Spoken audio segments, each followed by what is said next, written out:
ಗೌತಮ ಬುದ್ಧನ ಜನ್ಮಸ್ಥಳ ಯಾವುದು? ಲುಂಬಿನಿ ವನ. ಪ್ರಸ್ತುತ ಭಾರತದ ಮುಖ್ಯ ಚುನಾವಣಾ ಆಯುಕ್ತರು ಯಾರು? ರಾಜೀವ್ ಕುಮಾರ್ ಪ್ರಸ್ತುತ ಭಾರತದ ಮುಖ್ಯ ಚುನಾವಣಾ ಆಯುಕ್ತರು.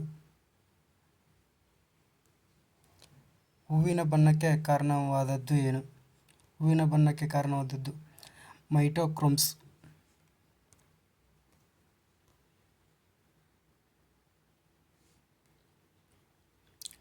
ಜಿಐಜಿಒ ಸಂಬಂಧಿಸಿರುವುದು ಯಾವುದಕ್ಕೆ? ಜಿಐಜಿಒ ಎಂಬುದು ಕಂಪ್ಯೂಟರ್ಗಳಿಗೆ ಸಂಬಂಧಿಸಿದೆ. ಭಾರತದ ಅತ್ಯಂತ ಹೆಚ್ಚು ಉದ್ದ ಕರಾವಳಿ ತೀರಗಳಿರುವ ರಾಜ್ಯ ಈ ಕೆಳಗಿನವುಗಳಲ್ಲಿ ಯಾವುದಾಗಿದೆ? ಅತಿ ಹೆಚ್ಚು ಕರಾವಳಿ ತೀರ ಹೊಂದಿರುವ ರಾಜ್ಯ ಗುಜರಾತ್.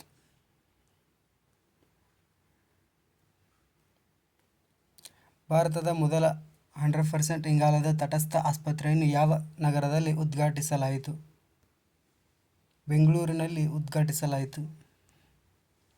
ಕರಾವಳಿ ಪ್ರದೇಶದ ಸಾಂಸ್ಕೃತಿಕ ನೃತ್ಯ ಯಾವುದು? ಯಕ್ಷಗಾನ ಕರಾವಳಿ ಪ್ರದೇಶದ ಸಾಂಸ್ಕೃತಿಕ ನೃತ್ಯವಾಗಿದೆ.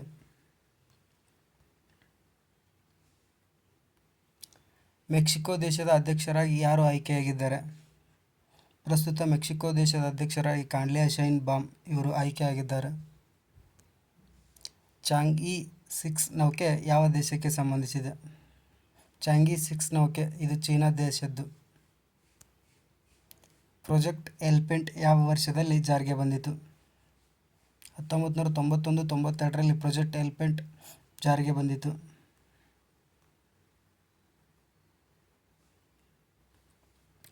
ಹೈಕೋರ್ಟ್ ನ್ಯಾಯಾಧೀಶರಿಗೆ ಪ್ರಮಾಣ ವಚನವನ್ನು ಯಾರು ಬೋಧಿಸುತ್ತಾರೆ?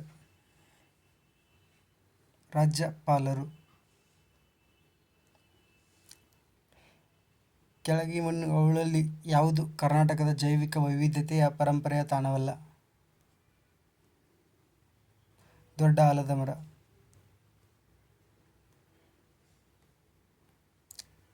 ಎಫ್ಐಎಫ್ಎ ವಿಶ್ವಕಪ್ 2022ರಲ್ಲಿ ಯಾವ ತಂಡವು 3ನೇ ಸ್ಥಾನವನ್ನು ಗಳಿಸಿತು?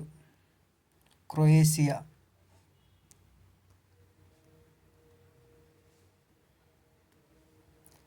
46ನೇ ಅಂಟಾರ್ಕ್ಟಿಕಾ ಸಂಸತ್ತು ಎಲ್ಲಿ ನಡೆಯುತ್ತದೆ? ಕೊಚ್ಚಿಯಲ್ಲಿ. ಸ್ಪೇಸ್ ಎಕ್ಸ್ ಕಂಪನಿಯನ್ನು ಸ್ಥಾಪಿಸಿದವರು ಯಾರು? Elon Musk.